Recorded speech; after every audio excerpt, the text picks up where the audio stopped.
Yes, ya, terima kasih. Terima kasih ya, Mul, doa-doanya. Mari kita lanjutkan pertemuan kita di malam hari ini, sesuatu yang luar biasa yang dapat kita pelajari hari ini. Ini adalah pertemuan ketujuh ya, bab ketujuh dari buku yang mungkin sudah pada baca ya. Ya, bab ketujuh ini khusus spesifik kita membahas tentang kerohanian. Jadi, apa sih yang dimaksud dengan kerohanian? Ya, memang agak spesifik ya, membahas tentang kerohanian, tapi yang kemarin-kemarin kita spesifik juga membahas tentang roh. Ya, kalau saya bisa definisikan secara mudahnya, nggak perlu yang halu-halu, roh itu anggap aja sebagai energi. Jadi kalau kita punya semangat, itu artinya ya kita memiliki semangat untuk hidup, ya berarti kita memiliki roh. Tetapi roh kita bisa mati kalau kita tidak mendapatkan energi dari ilahi. Ya, tentunya kita mendapatkan energi yang tidak membuat kita jadi mati. Energi itu disebut dengan roh Allah atau roh kudus. Nah, hari ini kita spesifik membahas tentang kerohanian. Saya share di grup fellowship, ya, saya mendefinisikan kerohanian. Sebetulnya ini bukan definisi dari saya, tapi saya ambil juga dari internet ya. Saya buka-buka internet, tapi pemahaman ini mirip dengan apa yang saya pahami. Jadi definisi dari kerohanian itu begini, menurut umum ya, cara orang memahami, merasakan, dan menjalani hubungan. Nah, ini kata-kata ini kuncinya di sini. Orang yang menjalani hubungan dengan sesuatu entitas yang lebih tinggi, ya, lebih dalam hubungannya dan lebih bermakna, bukan sekedar kehidupan secara fisik. Jadi memang hakikat manusia itu kan roh yang memakai tubuh fisiknya, bukan kebalik, bukan tubuh fisik yang ada rohnya, bukan. Tetapi hakikat manusia itu roh yang memakai tubuh fisiknya. Jadi ibaratnya begini, mungkin tubuh fisiknya bisa bentuknya macam-macam gitu. Ada beberapa yang harus lahir dengan disabilitas gitu ya. Dan tapi itu sebetulnya nggak ada masalah yang terlalu berat harusnya, asal rohnya bagus gitu ya, asal kerohaniannya atau manusia itu karena dinilai oleh Tuhan itu rohnya, jiwanya gitu. Jadi kalau kita ada kekurangan fisik, bahkan sakit pun kita sudah berusaha berobat nggak sembuh, ya kuncinya ya tetap ikhlas sih. Ilmunya ilmu ikhlas gitu ya. Jadi karena Tuhan itu memandang kita hanya dari segi roh kita sih, hanya dari segi jiwa kita. Jadi kenapa manusia bisa memiliki kerinduan-kerinduan untuk menjalin hubungan dengan entitas yang lebih tinggi? Kalau saya pernah ingat tuh begini, Ko Bambang tuh pernah memberikan uraian bahwa dia akan merasa aman itu kalau memiliki teman yang bisa diandalkan gitu. Nah, dulu saya juga begitu. Kenapa saya mendalami ilmu kebatinan itu? Karena saya memang mencari-cari ada sesuatu entitas yang bisa saya andalkan. Gitu. Atau saya pernah juga membawakan mengenai kodam. Gitu. Jadi tentunya Roh Kudus bukan kodam, maksudnya mirip sama kodam, tapi tentunya Roh Kudus bukan kodam. Karena nanti kalau Roh Kudus itu sama dengan kodam, nanti saya dikritik orang nanti ya. Tapi arti kodam sendiri sebetulnya di dalam bahasa Aramiknya itu kadim, artinya itu penolong, penghibur, advokat lah, yang membantu dalam kehidupan kita. Jadi manusia itu memiliki kerinduan untuk bisa mencari apa yang bisa diandalkan untuk membantu kehidupannya. Tentunya di sini adalah kehidupan spiritualnya atau kehidupan rohaninya. Kehidupan fisik juga sebenarnya sama sih. Kenapa manusia membutuhkan andalan atau butuh memiliki hubungan yang dekat, yang erat dengan mungkin dengan orang lain atau dengan ya seperti dengan entitas-entitas yang lebih tinggi kalau yang memang memiliki bakat seperti itu ya. Karena pada dasarnya itu begini. Nah, ini nanti ada kaitannya dengan manusia itu diciptakan oleh Tuhan itu tidak sendiri. Artinya manusia itu makhluk sosial. Nah, ini kuncinya dari sini sebenarnya. Kenapa Tuhan Yesus itu memberikan roh penolong bagi kita? Karena kita adalah makhluk sosial. Kita tidak diciptakan untuk sendiri. Makanya Adam itu diberikan penolong juga yang sepadan, yaitu Hawa istrinya. Ya. Tentunya di sini kita bukan cerita tentang suami istri, bukannya. Meskipun seperti Ko Bambang nggak berkeluarga, ya kan, nggak mengambil istri gitu. Tapi di situ ada adik-adik, ada Yulan, ada keponakan. Ya, bahkan menurut aku Ko Bambang menyayangi Yosua itu udah kayak anaknya sendiri. Kalau nggak percaya tanya Ko Bambang deh. Ya, jadi kenapa kita butuh bersosialisasi? Karena memang manusia diciptakan oleh Tuhan makhluk sosial. Nah, inilah yang terjadi dengan memang benar. Ini harus kita temuin dia, harus diajak ngobrol ya, kalau perlu gimana caranya ya supaya bisa fellowship juga. Paling enggak tuh kalau seminggu sekali ketemu sama teman-teman ngobrol, terus perasaan ngobrol yang berat-berat, ketemu aja gitu, ngobrol aja gitu. Itu akan menghilangkan pikiran-pikiran yang ruwet, ya bisa refreshing. Karena memang orang itu sebenarnya butuh teman ya, butuh teman untuk ngobrol, butuh teman untuk diskusi, apapun lah seperti itu.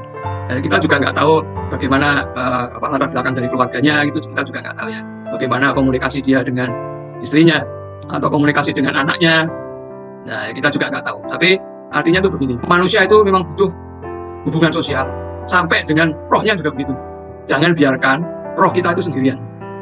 Ya, kalau saya pernah bersaksi itu begini, kalau kita sudah masuk di dalam dimensi langit 2 gitu ya, dimensi astral gitu ya, itu roh manusia itu jadi mainan, jadi bulan-bulanan. Jadi kalau saya itu sampai meraga sukma gitu ya, sampai saya mecat keluar sukma saya itu, kalau nggak didampingin oleh entitas yang menjaga saya, wah selesai saya. Benar selesai gitu. Nanti pun kalau kita sampai meninggalkan raga kita punya pembimbing. Ya Roh Kudus itulah yang akan membimbing kita. Ya, siapapun nanti yang menjemput kita ya untuk masuk di dalam kuadran yang lebih tinggi, kuadran 5 gitu ya. Itu tetapi kita punya pembimbing. Nah, itulah yang sebetulnya yang kita imani gitu. Jadi kerohanian ini sangat penting. Karena apa? Ya karena manusia itu tidak bisa sendiri. Sebetulnya manusia memang makhluk yang paling lemah. Saya punya bayangan begini ya. Saya pernah nonton National Geographic kalau nggak salah itu. Tentang kehidupan kuda, ya jaran-jaran kuda. Kuda itu melahirkan anaknya begitu cebrot, cuma hitungan berapa menit, anaknya yang baru lahir itu bisa langsung berdiri, bisa langsung lari loh. bisa makan sendiri loh. Ya nyusu juga sih. Tapi begitu lahir jebrot cuma hitungan berapa menit, bisa berdiri, bisa jalan, bisa lari loh. Itu kuda. Apakah manusia bisa? Nggak bisa. Ya kan, manusia itu lahir tentu butuh bantuan, ya kan. Nanti kita meninggalkan dunia pun juga butuh bantuan. Kalau orang seperti mengubur. Artinya apa? Artinya memang manusia itu makhluk sosial. Kita dulu harus bersosialisasi. Nah, ada orang-orang yang memang terlalu ekstrim, dia introvertnya terlalu ekstrim ya. Saya nggak tahu bagaimana ya, tapi ada yang terlalu ekstrem sampai introvertnya terlalu ekstrem, menarik diri dari lingkungan, nggak mau ketemu orang, itu ya bahaya sih. Orang-orang kalau sudah jendeleng, wah suwe-suwe gendeng-gendelan.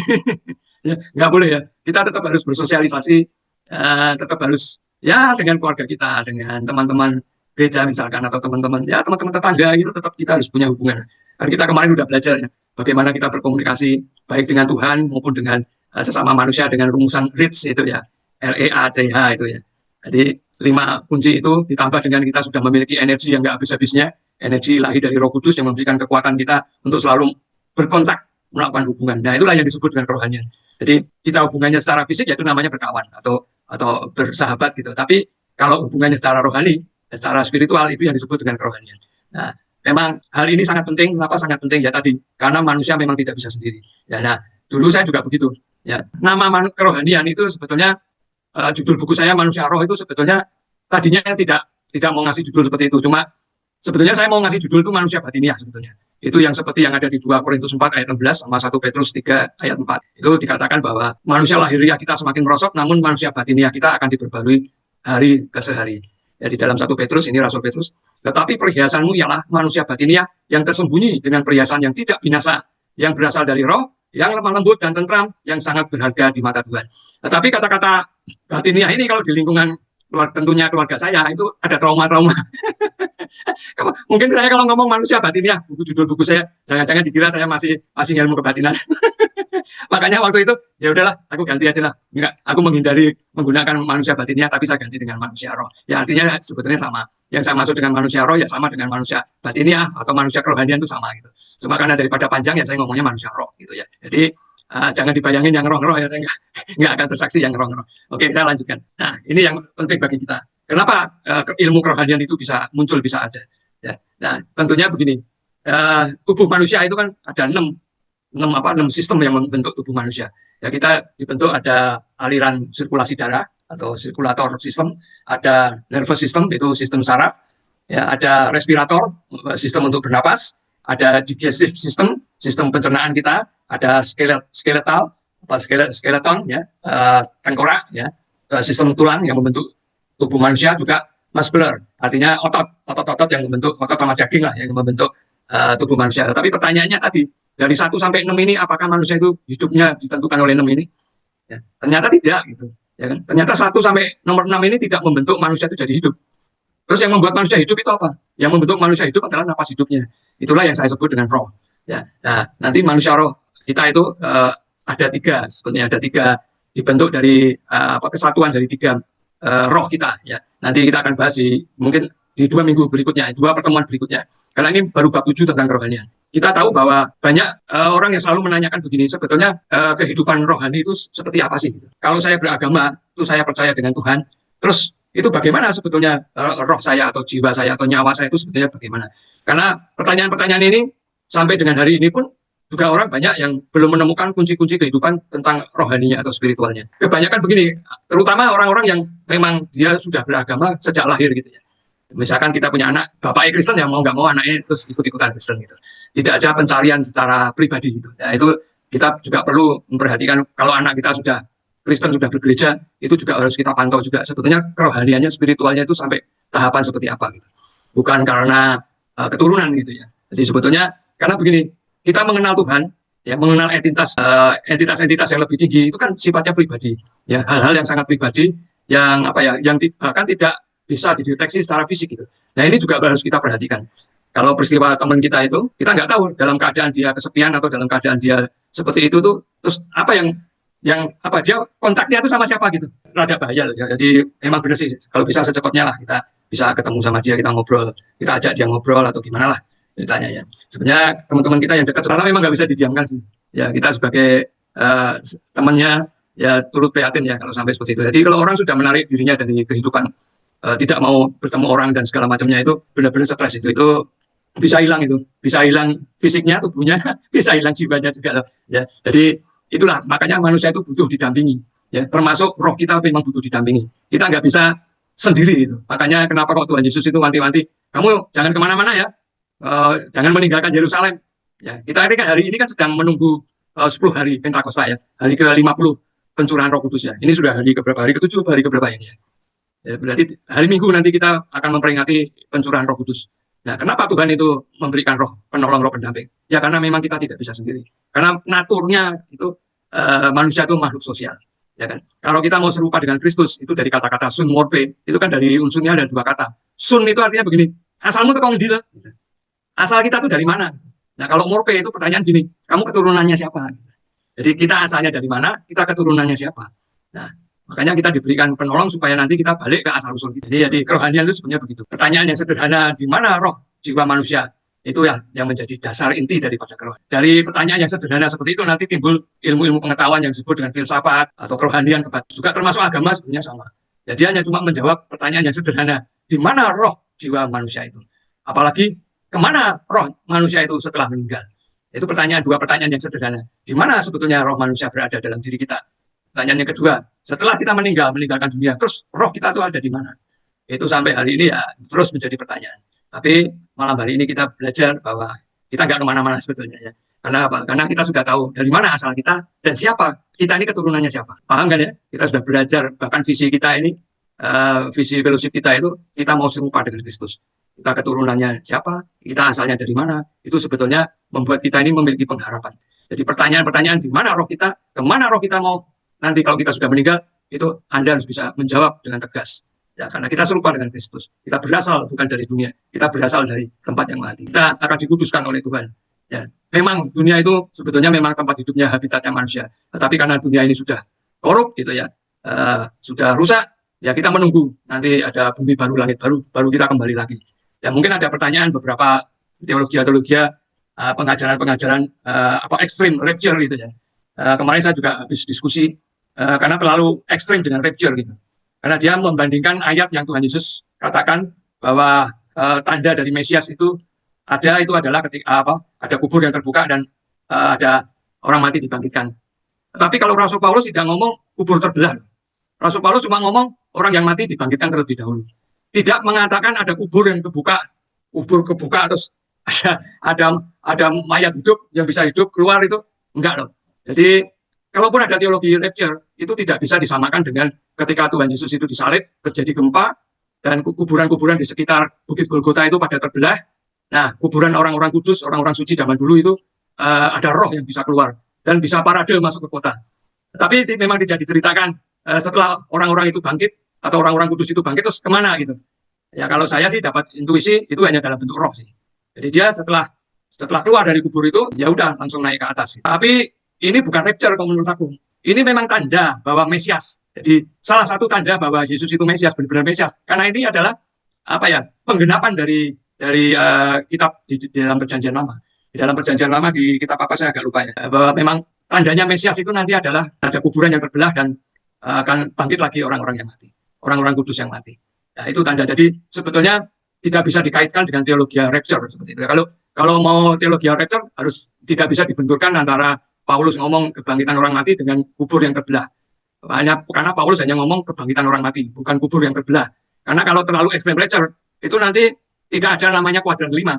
Karena orang yang ekstrem rapture itu, dia ngomongnya gini, nanti kita akan dibangkitkan. Dibangkitkan dari mana? Dibangkitkan dari kubur. Loh, aku nggak dikubur kok. Ya dikubur kan cuma fisikku. Ya. Tapi rohku kan di Firdaus. Kita udah jelas, roh kita ada di Firdaus. Di mana asal kita kembali dulu ke sana. Gitu. Di Firdaus. Kita dikuduskan di sana. Baru nanti kita diganti oleh tubuh yang baru. Nah, kapan nanti kita turun lagi ke bumi? Ya, bareng sama Tuhan Yesus nanti di dalam second coming. Ya, kira-kira seperti itu. Jadi, yang paling penting lagi tentang kerohanian ini yang saya alami sendiri ya. Ini kan saya bersaksi ya. Bahwa yang penting itu kita kenal dengan Tuhan. Tadi kan memang tujuannya kerohanian kita mau mencari sesuatu yang dapat kita andalkan, yang bisa kita kenal. Dan kita itu kenal baik gitu, melekat. Kalau kita tidak mengenal Tuhan, ya susah, repot gitu. Ya itu yang waktu pertemuan yang lalu kita sudah bahas. Jadi yang paling penting adalah kita kenali nyata gitu. Menyembahlah kepada Allah yang benar-benar yang bisa kita kenal, Tuhan yang bisa kita kenal. Karena itulah yang dimaksud dengan yadah atau marifat. Kata-kata marifat itu sebetulnya kalau definisinya itu ya bisa diartikan sebagai pengertian. Kita diberikan pengertian, pengenalan yang lebih dalam, bergaul, ya, mengenal secara dekat dan intim, berkomunikasi. Kita yang kemarin-kemarin sudah kita bahas juga, berkomunikasi, memiliki bahasa yang sama, paradigma yang sama, persepsi yang sama dengan Tuhan, memiliki pikiran Kristus yang pernah kita bahas juga. Ketaatan, ya, itu sebenarnya satu rangkaian dari ketaatan, dari komunikasi, ya, bergaul, marifat, ya kan, terus bahasa-bahasa kita dengan Tuhan, ya kan, mendalami, mengenal tentang hubungan secara rohani. Nah, itu adalah unsur-unsur di dalam kehidupan kita kalau kita memang benar-benar mau mengenal Tuhan secara dekat. Itu yang paling penting. Jadi mengenal asal-usul Allah, mengenal asal-usul kita sendiri. Ya, jadi kita itu sulmorfe.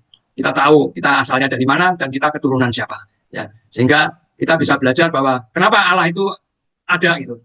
Kenapa Allahnya Israel atau Yahweh itu ada? Ya karena dia sendirilah yang menampakkan dirinya. Kalau dulu saya nyari-nyari nggak ketemu-ketemu. Tapi Allah sendirilah sebetulnya yang mau menampakkan dirinya. Ya, itu kalau kita bisa pelajari dari kisahnya Musa ya. Ya ketika Musa itu di padang gurun kan, dia melihat api yang menyala, tetapi semak belukarnya itu tidak terbakar. Jadi situlah Tuhan mengatakan begini, aku adalah aku, asr ya. Kata-kata aku adalah aku atau akulah aku. Itu artinya apa? Artinya aku ini ada loh. Gitu. Ya, aku ini sang ada. Jadi Allah kita itu Allah sang ada, Allah yang memang benar-benar ada keberadaannya. Ya, kalau Rasul Paulus itu mengatakan begini, di dunia ini banyak ilah-ilah gitu, tapi Allah itu hanya satu gitu. Ya Allah kita itu ya hanya satu di dalam keesaannya. Ya, Allah Abraham, Ishak, Yakub itu ya Allah yang satu, tetapi satu di dalam keesaannya. Yang lainnya apa? Yang lainnya cuma ilah-ilah gitu. Ilah-ilah yang dijadikan Allah seperti itu.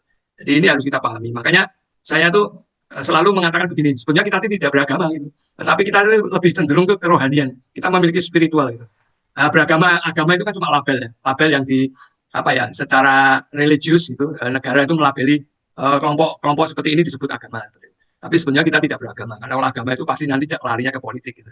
Ya, jadi Allah itu Allah yang sanggup untuk menemui manusia. Memang manusia tidak bakal bisa ketemu dengan Allah, tetapi Allah sendirilah yang menemui manusia. Nah, inilah ada inti dari kerohanian kita.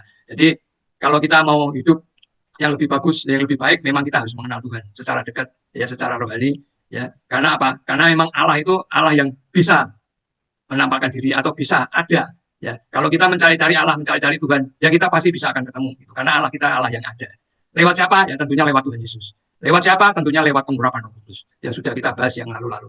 Ya. Jadi malam hari ini sebetulnya nggak terlalu panjang. Kebetulan tadi ada peristiwa teman kita, ya, nyambung juga.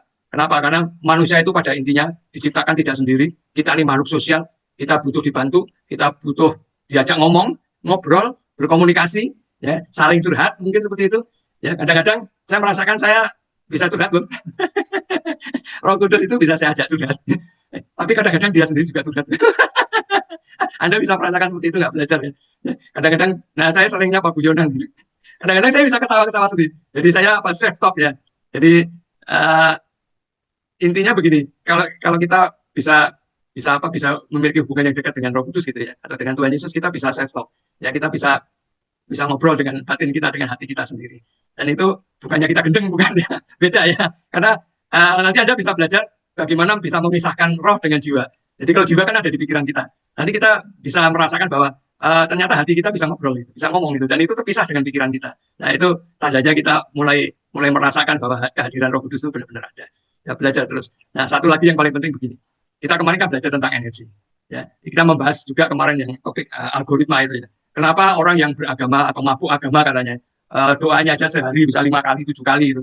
Tetapi kenapa kok malah jadi bodoh gitu? Artinya begini, orang itu kalau apakah benar orang yang cenderung kerohanian, cenderung mengejar spiritualnya dikejar terus, diasah terus, benar nggak orang itu akhirnya jadi gendeng gitu, jadi goblok gitu. Pikirannya tuh jadi tumpul gitu. Akal sehatnya jadi mati. Nah, ini pertanyaan-pertanyaan ini memang rumit ya untuk kita bisa bahas. Tetapi saya yakinkan ke teman-teman, kalau kita memang dapat pengurapan Roh Kudus, istilah saya, kalau saya ini kesambet Roh Kudus, itu justru pikiran kita sedang dibuka. Ya, justru kita mendapatkan intuisi-intuisi yang banyak itu. Kita akan mendapatkan hikmat Allah yang berlimpah-limpah. Kita akan dibukakan pewahyuan-pewahyuan yang berlimpah-limpah. Bukannya tambah goblok gitu. Malah tambah pintar gitu. Karena ada ayatnya begini, takut akan Tuhan adalah awal dari, itu Ina itu kesaksiannya Ina, ponakannya itu. Ya kan? Dulu dikatakan goblok, tapi dia rajin baca firman, ini tiba-tiba bisa dibuka sama Tuhan. Kecerdasan-kecerdasannya itu bisa hebat. Bahkan dia yang pertama kali kuliah di luar negeri ya Ina, kalau nggak salah Ina pernah bersaksi seperti itu. Jadi sebetulnya kita bisa menampik algoritma yang ya saya nggak tahu itu dari mana gitu. Tapi memang benar itu. Intinya begini, mungkin orang yang rajin beribadah atau rajin ini memang nggak ketemu sama Tuhan gitu. Karena kalau kita ketemu sama Tuhan, kita dapat pengurapan Roh Kudus, saya jamin kita tambah pintar. Benar, kita bukan orang bodoh. Kita justru semakin akal kita semakin sehat gitu. Memang banyak pengajaran-pengajaran palsu yang memang artinya memang kita tidak kontak dengan Tuhan yang benar gitu. Karena begini, seperti ayatnya yang mengatakan begini, menyembahlah di dalam roh dan kebenaran. Kata-kata roh dan kebenaran itu sebenarnya tidak bisa dipisahkan. Dulu ya. Dulu saya mengejar ilmu itu hanya tahu tentang roh. Jadi saya menyembah dengan roh itu tahu. Tapi saya belum ada di dalam kebenaran. Sekali lagi ya. Jadi kita menyembah di dalam roh. Itu semua orang mungkin bisa. Ya mungkin ya. Semua orang pasti bisa. Mungkin bisa. Tetapi di dalam kebenaran, nah inilah kuncinya kekristenan. Ya, karena apa? Yang memiliki kebenaran siapa? Allah sendiri yang memiliki kebenaran. Lewat siapa? Lewat kasih karunia keselamatan.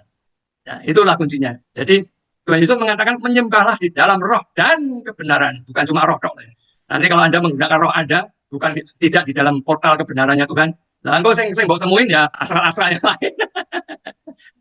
Makanya saya melihat orang-orang kalau sudah ngeroh gitu ya, itu sampai saya perhatiin satu-satu. Kalau di gereja saya, misalkan ada kemarin tuh doa pencurahan Roh Kudus, terus ada yang berbahasa roh gitu ya. Saya lihatin itu. Saya takutnya begini, nanti dia kontak sama siapa ini. saya lebih banyak perhatikan satu-satu. Kalau ada 50 orang, saya pelototin satu-satu. Saya takutnya nanti kebablasan kontak sama yang lain. Kalau dia tidak menemukan kebenaran, walaupun fisiknya ada di gereja loh. Jangan salah ya. Dimanapun mereka itu punya pasukan, bisa ada di gereja juga bisa ada itu. Ya kan? Tapi kita hari ini kita belajar, kalau kita mau menyembah di dalam roh, harus di dalam kebenaran. Kebenaran itu bagaimana? Ya baca buku saya lah, kebenaran itu yang seperti apa gitu. Ya kemarin kita udah banyak bahas lah seperti itu. Ya, jadi malam hari ini cukup ini kita diskusikan mengenai spiritual, mengenai kerohanian, apakah ada pengalaman-pengalaman tertentu mengenai hal ini. Ya seperti tadi yang tentang teman kita itu, ya itu kebetulan ya hari ini mirip-mirip yang mau saya bawakan. Artinya begini, manusia tidak bisa loh meninggalkan hubungan dengan menarik diri ya, terus terlarut dari dalam depresi, di dalam stres itu harus dibantu sih. Ya, nanti kalau sudah depresi terus stres terus minum obat, wah iso tambah edan. Kalau bisa emang diajak untuk fellowship, kita mau ajak fellowship pun juga dia rada nolak ya. Agak gimana lah gitu ya, banyak alasannya gitu. Ya sempat kan berapa kali datang ya waktu zaman-zaman dulu. Ya memang butuh ini lah, kita doain juga lah. Kita masukkan dalam target kita untuk doa, masukkan di dalam radar kita untuk melepaskan energi doa kita. Ya itu aja malam hari. Yuk kita diskusi supaya kita bisa hidup ya apa yang bisa ditangkap mengenai kerohanian atau spiritualisme ini. Ya karena sekali lagi saya rangkum sedikit bahwa kerohanian itu yang dimaksud begini. Kita mencari hubungan dengan entitas yang lebih tinggi, tentunya dalam hal ini adalah Tuhan. Atau dalam hal ini adalah pengurapan Roh Kudus atau Roh Kudus. Supaya apa? Ya supaya kita tidak sendiri. Supaya kita tidak stres, supaya kita tidak depresi, karena ada yang bisa kita andalkan. Ya, yang kita andalkan adalah Allah itu sendiri, Tuhan Yesus atau rohnya yang kudus itu yang kita andalkan di dalam kehidupan kita. Nah, itu aja. Silakan saya tutup dulu ininya. Saya buka ruang untuk diskusi. Siapa yang mau mengawali? Silakan. Aku nggak tampilin video ya, ini kok. Ya, silakan. Saya tadi sempat sharing karena kebetulan hari ini kita membaca 1 Timotius 3-4, tapi Coach Ji kayaknya karena sibuk jadi nggak baca ini yang saya share di grup Aba hari ini. Yang di grup Aba hari ini itu kan saya membahas tentang 1 Timotius 4 ayat 7-8. Paulus berkata, latihlah dirimu beribadah. latihan badani terbatas gunanya, tetapi ibadah itu berguna dalam segala hal. Karena mengandung janji, baik untuk hidup ini maupun untuk hidup yang akan datang. Nah itu memang menarik ya, karena kata latihlah itu, bahasa Yunaninya itu gimnase. Itu nanti yang jadi kata gymnasium atau nge-gym itu. Ya, betul. Aku baca sih, cuma sekilas Iya. sih. Jadi itu memang benar yang tadi Koji bilang. Bahwa kerohanian atau apapun istilahnya ya, spiritualitas atau apa, kalau di tempat kita kan namanya kerohanian ya. Itu memang nggak bisa, kayak otot, nggak bisa tumbuh secara otomatis atau instan gitu. Memang harus dilatih. Nah itu kenapa penting, seperti pertemuan-pertemuan kita setiap hari Kamis seperti ini tuh, itu termasuk latihan kerohanian kita gitu. Dengan mendengarkan sharing dari orang lain gitu ya, kesaksian-kesaksian dari orang lain. Juga dari ini yang penting, dengan pembacaan firman setiap hari, itu menjaga hati kita supaya apa? Supaya kalau kita menghadapi badai apapun itu otot imannya gitu istilahnya. Otot iman kita itu udah kuat gitu. Bahasa Inggrisnya itu kalau spiritualitas atau apa itu godliness. Jadi itu yang akan membawa damai sejahtera dan juga membentuk karakter kita gitu. Dan menolong kita untuk mengambil keputusan dalam hidup kita. Apapun masalah yang kita hadapi. Nah, Paulus juga berkata tuh, dia nggak bilang, kejarlah pengalaman rohani gitu ya. Ikut KKR atau apa gitu tuh nggak salah memang. Nggak salah. Penting juga, betul juga gitu. Tapi masalahnya, Paulus menekankan tuh latih dirimu. Artinya kedewasaan rohani kita, kerohanian kita, itu dibentuk day by day, setiap hari gitu. Nggak bisa mendadak gitu. Nah itu bekal. Kan sekarang banyak postingan itu ya, postingan supaya kita bisa hidup sehat, supaya nggak gampang jatuh gitu kan ya. Saya nggak tahu tuh kalau saya di FYP saya tuh sering muncul tuh dokter-dokter atau influencer atau apa gitu kan suka ngajarin ya, atau pelatih yoga ngajarin supaya gimana otot kaki kita kuat misalnya gitu. Iya kan?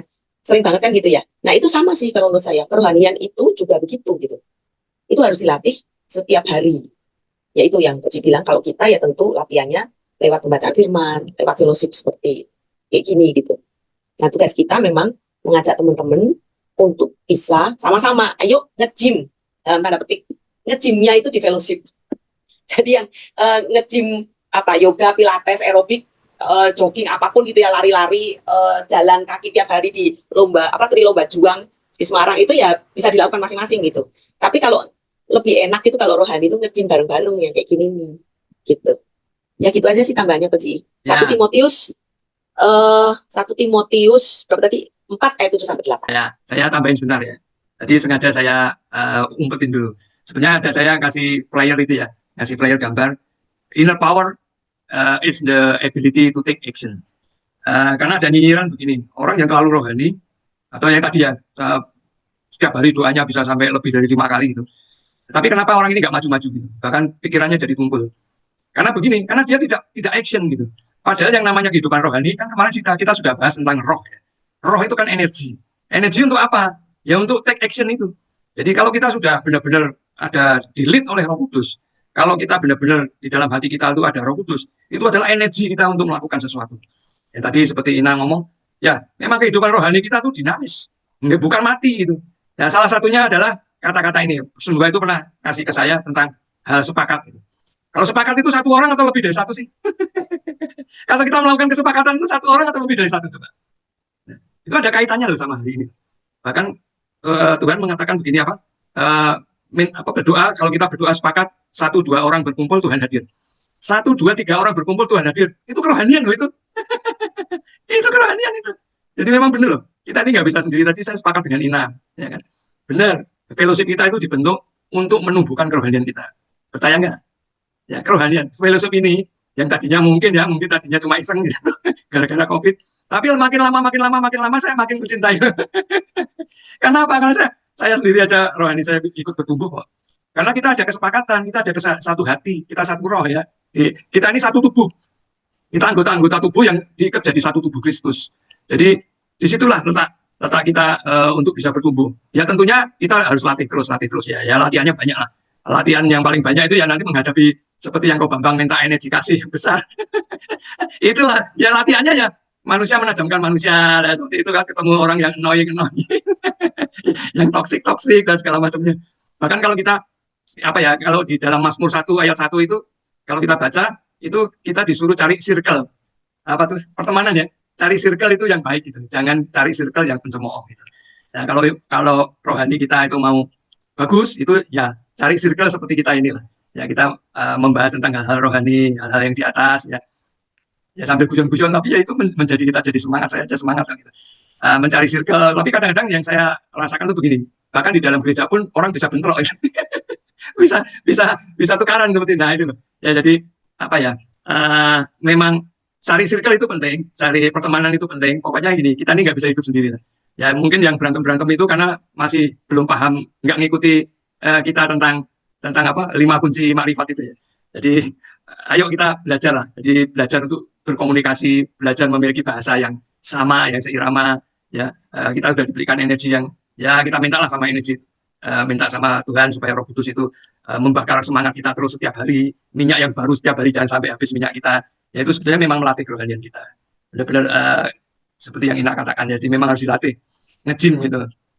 Saya kan olahraga terus, yang saya latih otot saya, tapi sebenarnya rohani saya juga harus saya latih. Ya bersama-sama inilah sebenarnya kita sedang melatih rohani kita. Ya, terima kasih ya Ina ya, luar biasa. Ada yang mau menambahkan silakan. Sama ini sih saya lihat sebetulnya kalau kita sudah menjadi manusia yang apa istilahnya Dewi Soe ya, Soe ya Dewi. Ya. Ya, itu otomatis kita akan ketemu circle kita kok. Saya tuh mulai nggak nyaman kalau ketemu orang, temen gitu ya. Terus yang diomongin itu cuman kuliner, tempat wisata, karo anjing peliharaannya.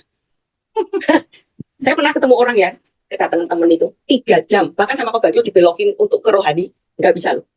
Balik lagi 3 topik ini, karena itu kesukaannya dia, kuliner, jalan-jalan, sama anjing kesayangannya. Nah, lama-lama tuh nggak nyaman, bener nggak? Jadi kalau kita ini manusia rohani, itu nggak nyaman kok. Ada dalam circle yang orangnya itu masih duniawi gitu. Tapi jajal gue teleponan karo teman-teman fellowship ini. Ceritanya mau ngomong 5 menit, bisa berjam-jam tuh. Ya kok Bambang, bisa KKR. Teleponan itu cuma teleponan loh. Bisa ujung-ujungnya KKR gitu. Nah itu yang mungkin dimasuk Koji sama circle itu. Tapi apa ya, kalau istilahnya ungkapan dalam bahasa Inggris itu, birds flock together. Jadi burung itu biasanya memang ngumpul dengan sejenisnya gitu. Nah itu yang menguatkan kita itu di situ. Kalau kita punya circle yang membangun, pasti nanti otomatis kerohanian kita itu akan bertumbuh lebih baik. Ya itu aja sih. Kayaknya kok Bambang udah maju gini, harusnya sih mau ngomong nih. Ya silakan kok. Makanya dulu gini ya, saya tambah dikit. Dulu itu waktu saya awal-awal bertobat, itu kan saya punya prinsip itu sebetulnya mau meninggalkan keduniawian, dalam arti kata begini, mau betapa lah gitu.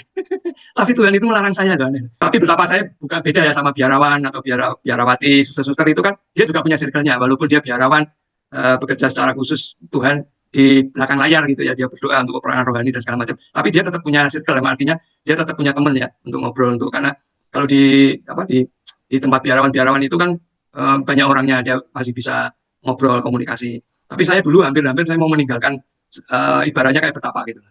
Tapi Tuhan itu ngarang. Ternyata konsep kerohaniannya beda. justru kita kalau jadi orang Kristen, muridnya Kristus, itu justru harus banyak ketemu orang gitu. Karena kita tuh terang dunia. Nah, itu bisa ngeling ke situ loh. Karena ini garam dunia gitu. Coba kalau kamu ngumpet gitu, nggak mau ketemu orang, ya terus buat apa? Buat apa itu? Ya, buah rohmu itu busuk nanti. Nggak bisa dinikmati banyak orang gitu. Jadi kita ini memang diciptakan oleh Tuhan. Ya kita jadi anak-anak Tuhan itu memang harus ketemu orang gitu. Ya kalau kita bisa penginjilan ya penginjilan gitu. Kalau enggak ya kita ngasih contoh yang baik lah, gitu. Ngasih nasihat yang baik gitu. Saya yakin teman-teman di sini itu orang-orang yang baik semua. Kita ya apa ya, memang ya tadi ya makhluk sosial, sebetulnya kita benar-benar makhluk sosial. Kalau sampai ada orang yang menarik dirinya ngumpet gitu ya, itu memang menurut aku bahaya sih itu. Bahaya dalam arti kata, wah ini pasti ada yang slide ini. Nanti kita lihat lagi teman-teman kita satu-satu ada yang ngumpet-ngumpet nggak? Kalau yang ngumpet-ngumpet mesti harus diculik, diangkat gitu. Ya kita bantu lah, kita doain atau gimana gitu. Ya, ada yang menambahkan lagi ya silakan. Terang dunia, garam dunia itu bukan ngumpet ya. Sepakat Pak. Karena aku sing nasihatin aku sepakat apa kowe. Ya aku ya nggak tahu itu, kalau aku bilang mungkin waktu itu ya aku nggak tahu, cuman aku ada seperti saya pernah ngomong sama Bilian juga lah, kayak apa ya, ada yang menyuruh mengatakan hal itu gitu. Dan aku percaya itu bukan karena aku pintar atau apa ya, tapi ya karena dorongan Roh Kudus itu. Jadi kalau kita udah punya dekat dengan Tuhan itu kayak ada sesuatu, setelah itu ya nggak ingat gitu. Terus terang aja sih, waktu itu tentang apa saya nggak tahu. Kamu pengen jual rumah atau apa ya, saya nggak tahu. Cuman aku didorong aja mengatakan hal itu, kamu harus sepakat sama istrimu gitu. Nah, teman-teman, saya hanya ingin menambahkan hal gini ya. Tadi kan Ji udah ngomong eh, apa, iman kita itu harus dibangun oleh kita sendiri. Itu memang benar. Jadi eh, kita nggak bisa dapat instan ya. Jadi ya terus terang aja, pertobatan yang saya alami itu ya gradual gitu loh. Nggak artinya oh bro langsung gini. Tapi bagi teman-teman yang mungkin nggak sepinter GI atau Kobambang atau Ina yang mungkin tahu tentang firman gimana ya, saya jujur saya akuin saya firman itu saya nggak hafal ya, tapi eh, saya percaya bahwa Tuhan kasih kita pengalaman hidup itu sama aja memberitakan firman. Jadi pengalaman yang kita alami, kalau kita mau share pada orang, seperti tadi saya sampaikan sebelum dimulai ya, itu kan pengalaman hidup yang nggak semua orang gampang bisa menerima itu. Tapi kenapa kita bisa mengalami itu? Yaitu tujuannya Tuhan tuh pengen kita share apa yang kita alami, kita sharingkan ke orang. Kita udah memberitakan firman itu bagi pengertian saya ya. Justru itu firman yang hidup gitu loh, yang dialami, lalu kita bisa men-share ke orang dan sehingga orang merasa itu memberkati dia gitu, menguatkan dia. Nah itu luar biasa karena eh, belum tentu semua orang mengalami hal yang sama. Tapi ketika kita menghadapi itu dan kita bersikapnya seperti apa, lalu kita bisa overcome dari masalah yang kita hadapi, itu akan menguatkan orang, akan berkati orang pasti. Dan saya juga di fellowship ini kan saya bilang, eh, saya lebih lebih senang teman-teman itu bisa sharing apa yang dialami ketika mengalami kebaikan Tuhan gitu, yang dialami dalam hidup sehari-hari aja ya, simpel-simpel seperti Dewi itu kan banyak sekali sharing hal kecil ya, ketika pengalaman masuk mall susah cari parkir ya nggak apa-apa, tapi bagi Dewi itu pengalaman yang Dewi alami itu benar-benar hidup dan itu firman. Ketika kita dalam keadaan yang begitu pun kita mau berdoa pada Tuhan ya, mohon pertolongan, itu luar biasa bagi saya. Lalu Bilian juga ketika pergi itu dia sakit dengan gitu, dia cuman berserah. Nah itu tadi mungkin teman-teman kalau lihat eh, tadi ada yang saya share seorang pengusaha yang bawa berlian banyak itu, dia ingin minta minum. Nah itu kan ketika Bilian juga sama, ketika dia nyerahin diri, ya udah aku berserah aja, aku sakit, aku bisanya gini duduk. Tapi Tuhan datang, pausnya datang ke situ di waktu yang nggak dinyana-nyana, itu kan itu berkat luar biasa kalau saya bilang. Nah, jadi intinya apa? Ketika kita mengalami masalah apapun masalah kita, ya kita mau berserah, kita serahkanlah Tuhan, saya berdamai dengan keadaan yang saya alami. Lalu serahkan pada Tuhan untuk menyelesaikan. Tuhan pasti bekerja, yakin Tuhan pasti bekerja. Itu aja. Ya, Terima kasih, Pak. Nah, intinya kalau ada masalah, ujung ngumpet gitu ya, Pak. Iya. Hadapi masalahnya. Hadapi masalahnya, karena kalau kamu ngumpet ya masalahnya nggak selesai kok, tetap nggak dari kamu. Betul. Ya. Ya, itulah kehidupan rohani kita ya. Jadi apa ya? Kalau kita merasa ada sesuatu yang bisa kita andalkan, itu kita memiliki masalah, tapi sebenarnya ada yang bisa kita andalkan untuk menyelesaikan masalah, yaitu Tuhan. Harapan. Kalau kita dapat masalah terus kita ngumpet, menghindar dari masalah, oke, ngeremehin Tuhan juga. Dan Ya. masalah nggak selesai pasti. Iya, udah nggak selesai, diseneni Tuhan. Silakan siapa yang mau menambahkan? Sebetulnya apa yang kita bahas hari ini itu sangat luas sekali. Ya, kerohanian itu luas sih.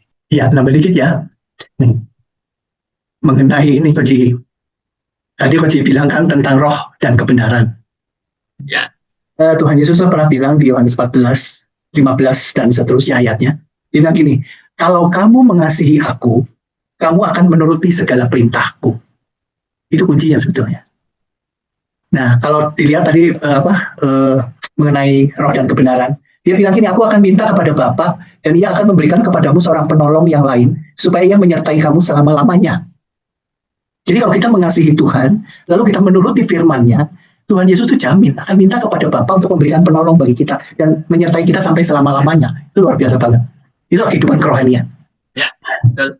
Dahsyat. Yaitu apa? Roh kebenaran. Dunia tidak dapat menerima dia. Sebab dunia tidak melihat dia dan tidak mengenal dia. Tapi kamu mengenal dia. Sebab ia menyertai kamu dan diam di dalam kamu. Wow. Roh Kudus diam di dalam kita. Sesuai dengan ini ya, hari Pentakosta ini. Yes. Saya percaya hari ini kita semua sudah dipenuhi Roh Kudus. Seperti kok Rasulullah tadi bilang. Kenapa bisa memberi kesaksian? Kenapa bisa punya pengalaman? Karena ada Roh Kudus menyertainya. Lalu Tuhan ingatkan gini, jangan mengeraskan hati. turutlah. Kalau engkau mengasihi aku, engkau menuruti perintahku. Jangan mengeraskan hati. Kenapa? Karena hasil mengeraskan hati, kita sendiri kok yang celaka. Kenapa orang bisa sampai gendeng? Kenapa orang bisa sampai weng, ya istilahnya? Karena keras hati. Dinasehatin nggak mau, kekeh pada pendiriannya. Ya contoh, tadi kan bagus banget tuh yang Coach Wilba bilang, orang itu juga mengalami kehidupan yang nggak enak, tapi dia bisa survive, dia bisa keluar, dia bisa move on. Kenapa? Karena dia tidak kekeh. Tapi coba kekeh, dibilangin, enggak, lu nggak tahu sih perasaan gua, lu nggak tahu masalah gua kayak apa, lu bisa aja menghakimi gua tuh susah banget, gua tuh gini, nggak mau ngerti. Lalu Tuhan ngomongin juga, firman Tuhan dikasih, nggak mau tahu juga. Jadi kekeh pada ininya, akhirnya terpuruk, bisa jadi hilang, seperti Coach bilang, hilang udah. Nah, masalahnya itu ya. Jadi kalau saya tuh merasa begitu, kalau kita lembut hatinya, itu mudah. Orang yang rendah hati dan lembut hatinya, itu mudah dibentuk, mudah keluar dari masalah. Lalu mau mendengarkan nasihat teman-teman gitu ya, mau mendengarkan, mau menerima dengan rendah hati. Makanya Tuhan Yesus bilang, kalau kamu pikulah kuk yang kupasang, karena kuk itu enak dan ringan. Lalu belajar kepadaku, karena aku apa? Rendah hati, lemah lembut dan rendah hati. Yesus saya rendah hati kan, dia lemah lembut. Jadi mudah itu untuk kita bisa bergaul sama Tuhan. Seperti Coach bisa ngobrol sama Roh Kudus. Orang bilang gendeng, enggak gendeng. Memang jiwa kita bisa ngobrol sama Roh. Makanya kan Paulus juga bilang, aku berdoa dengan akal budiku, tapi aku berdoa juga dengan Rohku. Jadi si akal budi itu bisa nyambung sama Rohnya, kompak. Itu ya, itu. Ya kita bersyukur. Saya tuh sangat bersyukur banget kok. Ada persekutuan itu saya bersyukur, benar. Awal-awal ya memang ada hambatan ya, kayak kadang ya karena kecapean bisa males atau apa, jujur. Tapi kita tetap rindu gitu. Nah begitu ketemu kayak gini tuh bisa terbangun. Kenapa? Ada nasihat, ada saling mengingatkan, ada saling mendoakan. Kayak gitu ya, kita tidak sempurna ya. Ada kekurangan, ada kelemahan. Tapi seperti itu. Jadi komunitas, ya kita hidup manusia, makhluk sosial, benar banget. Itu. Nggak bisa sendiri loh, nggak bisa. Malah kayak saya sendiri gini ya oke lah bisa dikelilingi orang-orang yang kita sayang gitu. Tapi kan kehilangan satu rasa, yaitu cinta asmara. Ya. Itu kan indah ya, waktu remaja-remaja kan merasakan gitu. Tapi saya kan tidak pernah memiliki orang yang saya betul-betul bisa cinta bersama, terus gimana gitu kan nggak pernah rasakan itu. Jadi aku hidup seperti Romo, mematikan perasaan itu. Tadinya aku mau jadi Romo loh, tadinya. Gak jadi, karena aktif di GPI gitu ya, di Pantai Kostal, kadung di situ gitu. Sebenarnya saya tuh pengen jadi Romo, kenapa? Karena saya dari dulu itu berpikir, saya tuh rindu hanya melayani Tuhan dan bergaul dengan Tuhan, lalu fokus dan gak mau campur aduk dengan dunia yang buat saya tuh musingin gitu loh. Dan saya ingin tenang melayani umat gitu ya. Lalu bergaul dengan firman, bergaul dengan Tuhan. Benar. Jadi ketika kita bilang bahwa kerohanian itu harus hidup. Artinya roh kita harus sering ngobrol sama Tuhan. Benar, saya kalau di olahraga naik sepeda gitu keliling, saya ngobrol sama Tuhan. Saya ungkapkan gini, nanti ada orang yang kayak temannya Yulani Lingling kan gitu juga. Tutuh gitu. Dia kan mengalami kebutaan ya. Yang kita doakan itu Lingling. Jadi dia begitu, nggak bisa bangun, nggak bisa. Kalau diomongin Yulan nggak tahu sih. Aku tuh kan senang keindahan dari dulu. Aku nggak punya hiburan apa-apalan. Aku hiburannya cuma senang kalau jalan-jalan melihat pemandangan. Gitu. Dan Yulan tahu bahwa anakku itu udah mau merit. Saya juga nggak bisa melihat gaun cantiknya dia. Jadi itu tuh di situ gitu. Terus kita bilang kalau kamu mikirnya gitu terus, fisik kamu akan lebih turun. Itu akan memperburuk. Susah untuk bisa pulih. Karena kalau jiwamu semangat, tubuhmu sehat, ya olahraga gitu ya, jemuran atau apa masih semangat. Itu mungkin ya sambil berdoa Tuhan bisa memperbaiki gitu, karena fisik kan ada hubungannya secara fisik. Kalau dia makin terpuruk makin cepat. Jadi cepat hilang glaukoma itu. Rohnya redup itu. Redup. Kemarin terakhir gini, aku udah berdoa pengen mati aja. Gitu. Nah itu. Gitu. Ya itu manipulasi itu dan. Kayaknya aku kalau mati lebih enak lah. Terus jangan ngomong gitu, mati mah itu urusan Tuhan. Waktunya Tuhan. Kalau emang enak kalau mati, belum tentu loh. Nanti disuruh tanggung jawabnya kita harus siap. Ya kan lebih parah. Aduh, padahal aku tuh mendambakan surga ya. Sampai sini kok bukan surga misalnya gitu kan. Frustrasi dunia akhirat itu nanti kayak gitu. Ya jadi kembali lagi gitu tuh. Nah, itu yang saya alami juga dalam hidup saya. Dulu kan saya gitu. Saya terpuruk, merasa frustrasi dari lahir. Kayaknya saya umur 5 tahun tuh. Begitu saya menyadari adanya saya di dunia, saya tuh merasakan aniaya dari papaku gitu kan ya. Berulang-ulang saya pernah saksian ini. Sampai kapan? Sampai beliau meninggal. Sampai dia stroke, itu masih mukulin aku. Coba. Nah, pada waktu dia stroke, aku rada melawan tuh, kurang ajar juga. Pikir udah gak ada tenaga, udah orang aja gitu kan. Kesel, dia tarik lagi gitu, dia berjatuh, marahnya luar biasa. Dengan satu tangan, saya kan masih kecil, umur 9-10 tahun. Ditarik, banting sama dia. Itu. Nah, itu tuh buat saya pengalaman itu, waduh. Waktu misalnya saya konseling gitu ya, sama hamba Tuhan. ya memberi nasihat gini. Saya bilang, kamu nggak tahu sih, kamu nggak ngalamin apa yang saya alamin. Sakitnya itu sampai sekarang. Orang lain tuh ya jalan-jalan digendong sama papahnya gitu ya, ditaruh di atas pundak. Aku melihat, aku perhatikan gitu, betapa senangnya gitu bapak sama anak tuh akrab. Nah kemudian saya punya tetangga depan, itu si bapaknya itu sayang banget sama saya. Dia suka jalan-jalan waktu itu di Bandung ya, diajak ke Lembang. Tahu kalau pulang, bener bapaknya melotot. Nggak suka aku ikut-ikut sama orang lain gitu, malu-maluin atau apa gitu. Nanti saya main sama anak-anak tetangga gitu ya. Dia mulai di depan melotot gitu. So, ntar pak, bisa gitu. Nanti, udah. Begitu saya ngomong nanti, dia diam, balik pulang. Saya masuk, rotan udah siap. Gebukin itu sampai, itu kemonceng buntutnya itu. Sampai jeblek-jeblek itu. Padahal aku cuma main tuh, main tuh ntar gitu. Mesti main tanggung pulang. Kayak gitu. Nah itu tuh kan menghantui banget gitu ya. Kayaknya kok gini banget gitu. Nah tapi kembali seperti itu, lembutkan hatimu. Lalu saya bertemu dengan Tuhan Yesus secara pribadi yang merupakan Bapa yang luar biasa. Saya mengenal kasihnya bukan hanya dari firman, tapi saya alami kasih kelembutan Tuhan, Roh Kudus yang melembutkan hati saya. Lupa tuh, saya bisa cerita gini, tapi saya udah gak sakit lagi. Dulu kalau saya cerita gini saya nangisnya bisa sampai begitu sambil cerita. Sekarang udah enggak ada rasa sakit itu udah enggak ada, karena Yesus menyembuhkan itu. Luar biasa. Itu. Dan saya sekarang ingin menjadi bapak yang baik, walaupun bukan bapak punya anak kandung ya, tapi dengan ponaan, dengan anak-anak orang lain juga yang mengalami kehidupan yang sama. Saya ingin memberikan kasih sayang itu pada mereka. Itu. Jadi kembali lagi memang kelembutan hati untuk mau mendengarkan nasihat teman, terutama mendengarkan firman Tuhan. Tuhan bilang, kalau kamu mengasihi aku, kamu akan menuruti segala perintahku, itu kunci. Dan kalau kamu menuruti segala perintahku, maka aku akan memintakan kepada Bapa untuk memberikan rohnya, yaitu roh kebenaran, untuk tinggal di dalam kamu, dan itu selama-lamanya akan menyertai kamu. Itu haleluya banget. Saya sampai berdoa sama Tuhan waktu bisa sakit atau apa yang saya bilang gitu, Tuhan, saya ini kan sudah menyatu dengan tubuh darah bilur Tuhan Yesus. Dan aku percaya tubuhmu, bilurmu, darahmu sudah menyatu dalam tubuh darahku. Maka kalau penyakit itu datang, ada virus, ada bakteri datang, maka itu bilur darah Yesus itu akan menetralkan, mentahirkan, mentolak. Dengan iman kita katakan, aku tolak segala penyakit, maka Tuhan mengerjakan itu. Dan saya percaya Tuhan, kuasa-Mu itu luar biasa. Organ-organ tubuh yang lemah, organ-organ tubuh yang rusak pun, karena ada Tuhan di dalamku, Tuhan yang akan memperbaiki. Memang dengan tambahnya usia pasti manusia akan lemah, tapi Tuhan itu terus memelihara sampai habis nanti, tetap terpelihara selama-lamanya. Ya, betapa indahnya kita dipersekutukan dengan Tuhan. Betapa indahnya kita dipersekutukan dengan anggota tubuh Kristus ini. Untuk bisa saling mendoakan, saling membantu, saling membangun, saling menasehati. Nah, mudah-mudahan saudara kita MC ini juga itu kuncinya. Dia mau melembutkan hati, mau mendengar nasihat teman, gak keke gitu. Memang dia terpukul, tapi udahlah itu. Ya, saya udah bilang kan, anakmu udah meninggal itu rohnya udah bersama Tuhan. Kan dia bilang anak ini baik apa? Iya. Kenapa kita masih dia kan bukan milik kita. Kenapa kita mesti pegangin terus sih? Suatu hari kita juga akan kembali kok ke Tuhan. Iya, waktu ngomong, oke, terima, udah, lega. Besok-besok kita ketemu lagi, masih susah. Ya sudah, dia demen tinggal di situ, gitu kan. Demen. Aku bilang, kita harus keluar dari situ. Jangan tinggal terus di situ, nggak usah keluar dari situ. Gitu. Ya, kuncinya itu ya, kita mesti lembut hati, mau menerima firman, dan mau menerima nasihat. Maka kita akan bersuka cita, berbahagia. Tuhan berkati. Thank you. Ya, masih ada waktu sedikit lagi, boleh. Siapa yang mau menambahkan? Bambang jadi romo di sini aja. Jadi romo kita. Benar-benar setuju. Pak Bambang, ya terima kasih, itu kesaksiannya luar biasa memberkati. Haleluya. Kita sering menghadapi teman-teman yang tadi sulit untuk melepaskan pengampunan tadi kok. Iya. Ya, saya padahal bayangin tuh, ya kalau kita contohnya kan gitu, misalnya botol, kita pegang botol itu, ada isinya. Kalau megangnya cuma 15 menit sih nggak apa-apa, tapi kalau suruh megang sekian jam, kemudian malah berapa hari, ya kan lama-lama juga kemeng kan itu. Betul. Jadi sebenarnya refleksinya ya kita tuh rugi kalau kita menanam dendam seperti itu, tuh kita yang rugi. Jadi pikirkanlah hal-hal yang dibalik gitu loh ya, seperti misalnya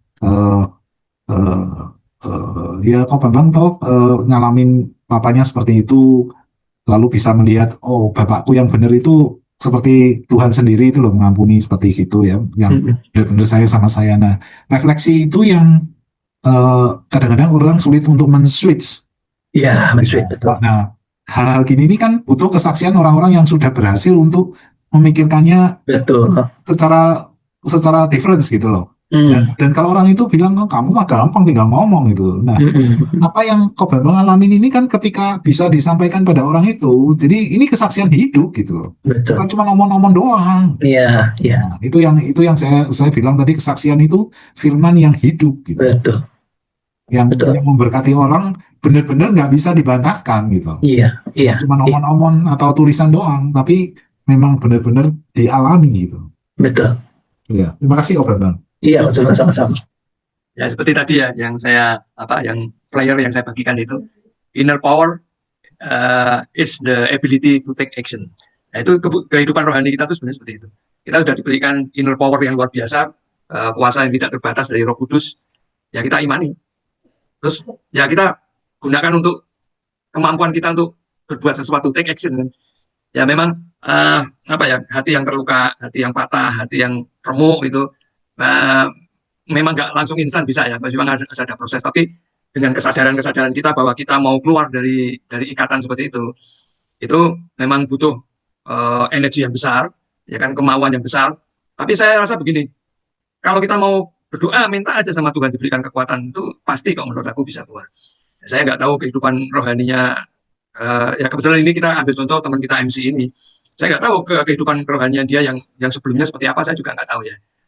Pemahaman dia tentang Tuhan kita juga nggak tahu, karena memang banyak orang sudah beragama belum? Sudah jadi orang Kristen sudah, tapi belum tentu punya spiritualitas gitu. Karena agak beda ya, beragama sama spiritualitas itu kan beda gitu loh. Sebetulnya beda, bisa dirasakan. Kerohanian dengan beragama itu beda. Kalau beragama bisa cuma KTP gitu. Dan hal-hal seperti ini loh yang harus kita perhatikan dalam hidup kita. Kita benar-benar bisa hidup di dalam roh dan kebenaran. Itulah yang disebut dengan kerohanian sebetulnya. Nggak cuma roh aja, tapi juga ada di dalam kebenaran Tuhan. Seperti yang Ko Bambang tadi katakan seperti itu. Silakan, 5 menit lagi boleh dah sebelum kita tutup. Nanti kita simpulkan bareng-bareng ya. Silakan, Wi. Ya, jadi kerohanian setiap orang itu kan sebenarnya diawali dengan awal yang sama ya, menurut saya. Jadi ketika kita itu percaya Yesus itu sama-sama dilahirkan sebagai bayi-bayi rohani ya, bayi roh. Tetapi yang membedakan itu adalah kita sendiri, kalau bagaimana kita itu mau untuk men-treat kita lah. Respon ya. Men-treat kita, bagaimana kita berlatih untuk kita itu bisa bertumbuh. Karena kan pertumbuhan manusia itu kan tidak hanya pertumbuhan badan ya kan. Kayak Timotius kan masih muda, tapi dia itu dewasa rohani gitu. Karena dia dari kecil, mungkin dari mamanya, dari neneknya Lois itu kan, dia melihat bagaimana dari kecil dia sudah dididik di dalam Tuhan. Terus dia itu selalu senang dengan hal-hal yang rohani. Terus dia sama Paulus itu selalu pengen dekat terus. Jadi kerohanian bertumbuh cepat gitu dibandingkan dengan usianya gitu. Belum tentu kan misalnya orang yang udah Kristen udah lama tapi kerohaniannya masih kanak-kanak gitu. Jadi penting sekali kerohanian ini bagaimana kita mendisiplinkan diri kita itu untuk kita bertumbuh secara kalau bisa ya secepat-cepatnya gitu, supaya kan seperti tujuan Tuhan kan menjadi serupa dengan Kristus. Kalau sudah menjadi istilahnya murid jadi guru, istilahnya kan nggak perlu diajar dengan hal-hal yang ini lagi lah, yang hal-hal yang awal-awal lagi keselamatan, harusnya sudah menjadi menjadi berkat gitu ya, berbuah-buah gitu. Sebenarnya semua orang itu sama, kita itu sama, statnya sama ya, cuma yang membedakan yaitu jadi kedisiplinan kita baca firman Tuhan, ketaatan ya, Wi.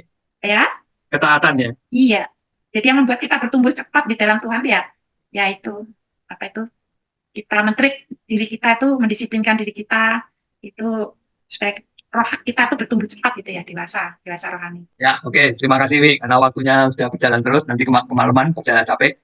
Oke, saya tutup, tapi saya simpulin dulu ya. Nanti ada yang menambahkan boleh ya. Kesimpulan saya hari ini tuh begini. Kehidupan kerohanian itu bukan sendiri gitu. Ya, kerohanian kita itu bukan sendiri. Memang kita bangun oleh diri sendiri, tapi kita membutuhkan juga bantuan orang lain. Ya, terutama bantuan Roh Kudus itu udah pasti, bantuan Tuhan itu udah pasti. Kedua, sebetulnya ya kita harus bisa membangun circle yang baik lah. Ya, kita harus bisa membangun persahabatan yang baik dengan orang-orang lain, ya mungkin dengan keluarga atau circle fellowship kita. Saya circle saya di gereja dengan circle saya di fellowship ini itu nilainya sama loh di mata saya. Dan saya punya teman-teman di gereja yang luar biasa, sakti-sakti gitu. Tapi teman-teman saya yang di fellowship ini ya juga nggak kalah saktinya gitu. istilah saya ya, istilah saya. Jadi intinya kerohanian itu nggak bisa sendiri. Ya kita butuh bantuan Tuhan, bantuan Roh Kudus, juga bantuan teman-teman semua. Karena kita ini saling melengkapi. Kita ini hanya apa ya? Kalau kita pribadi itu hanya satu anggota tubuh, tetapi kita dikumpulkan oleh Tuhan menjadi satu tubuh di dalam Kristus. Ya itu memang natur kita seperti itu. Jadi kita ini makhluk sosial. Makanya ada orang, bagaimana kerohanianmu? Oh bagus, tapi hidupnya ngumpet. Jadi tanda tanya, ini benar kerohanian apa enggak gitu. Ada orang seperti itu. Saya lihat juga ada di teman-teman gereja itu ada. Datang ke gereja rajin, tapi nggak pernah ngobrol. Datang ke gereja ya sudah duduk, nanti ngikutin ibadah, habis itu pulang. Duduk, habis itu pulang. Diajak, misalkan ada pertemuan apa atau persekutuan apa, selalu menghindar terus. Saya yakin orang ini kerohaniannya pasti ada slacknya. Pokoknya cirinya gampang lah. Orang kalau sudah menarik diri dari hubungan orang lain ya, nggak bisa berkomunikasi dengan orang lain. Bahkan Tuhan aja ngomongnya begini, kalau kamu mau mengasihi aku, kamu mengasihi orang yang lain. Itu kan akhirnya ada komunikasi kan ya. Kan nggak mungkin kita mau mengasihi orang lain, tapi tidak berbuat sesuatu kan nggak mungkin itu. Jadi, nah saya cuma mengingatkan seperti itu. Jadi di dalam kerohanian itu ada take action. Kenapa? Karena kita memang diberikan energi yang cukup. Ya cukup, masing-masing kita akan ditaker secara, Tuhan lah yang menakar bagaimana takaran energi kasih kita itu. Tapi kita gunakan untuk ability to take action. Kemampuan kita untuk bereaksi, memberikan responnya. Ya, kita latih, kemarin kita sudah latih di dalam 5 kunci makrifat. Nanti kita tingkatkan lagi sampai kita berbuah roh. Ya, jadi itulah yang dimaksud kerohanian. Jadi kalau mau hidup di dalam kerohanian yang baik ya kuncinya ojo ngumpet. Kuncinya ojo ngumpet. Itu aja sih. Ada yang mau menambahkan silakan. Dia harus berbuah ya, I. Ya, berbuah benar ya. Makanya kalau pengen ngumpet gimana mau berbuah? Kalau pengen merasa berbuah, ya buahmu bosok orang bisa dinikmati orang lain. Ada yang mau nambah konklusinya silakan. Kau Bapak mau menambahkan lagi? Ya, I, Buahnya berakar. dipangan dewe. Berbuah. Cocok itu jenenge. kan harus berakar, bertumbuh dan berbuah supaya berkat bagi banyak orang gitu. Ya. Kalau kita bisa mendefinisikan tuh, Tuhan Yesus ngomongnya kamu sebagai garam dunia dan terang dunia. Nah, betul. Kalau terangnya ditutupin sama apa? Gantang. Gantang, ya orang kita terangnya gitu kan ngumpet.